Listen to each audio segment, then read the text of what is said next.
Donc en fait ici j'avais 17 ans, donc je n'ai pas toujours été la personne en surcharge pondérale, qui est même en obésité après. Puis après ça, il y a eu des événements comme ceci.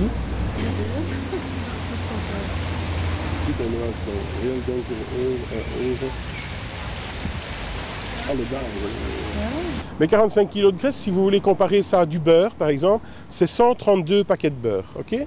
132 paquets de beurre. C'est déjà un beau mur de beurre que j'ai retiré de mon corps, hein, je n'étais pas à côté.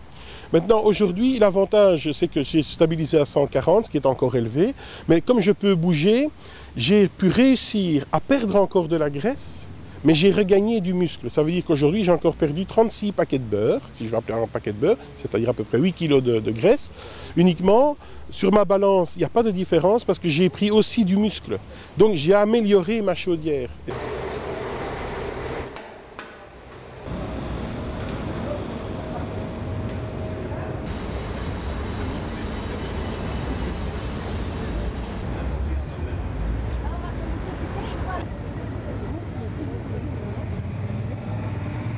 On les stigmatise. Et c'est normal qu'on les stigmatise, parce qu'aujourd'hui, l'obésité, c'est toujours de l'esthétique. Donc quand vous n'êtes pas beau, on peut dire que cette personne-là n'est pas belle.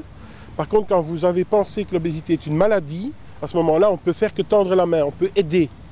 Et aider, ça c'est ce que tout le monde a besoin. Et tout le monde en Belgique, c'est 44% de la population belge, c'est beaucoup. En Europe, c'est 35% grosso modo. Donc c'est vraiment énormément de gens qui ont besoin d'un coup de main et non pas d'être montrés du doigt. Because there needs an investment in schools.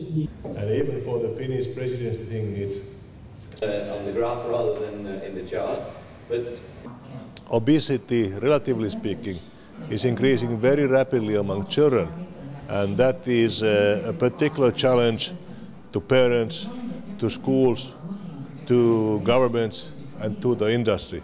But of course, schools are in special position.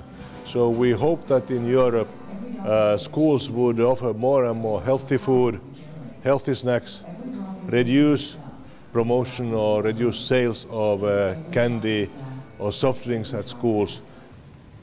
Then the message is less so. Moving on.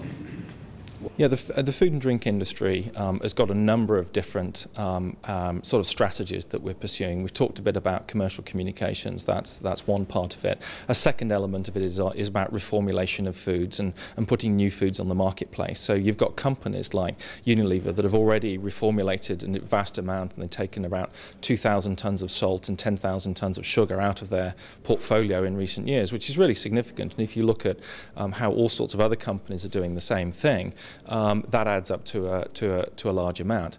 45 kilos, c'est quoi? Bien, quand j'ai commencé mon régime, j'étais là. Aujourd'hui, je suis là, c'est-à-dire 35 cm plus loin de tour de taille.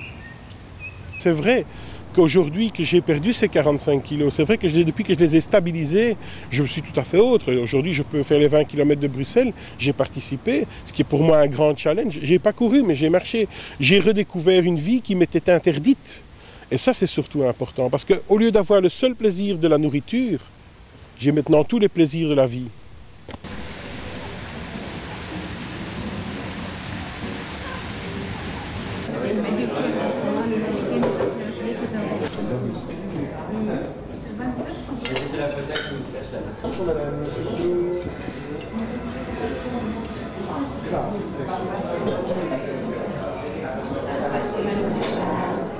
Paar druppel leer. Oké.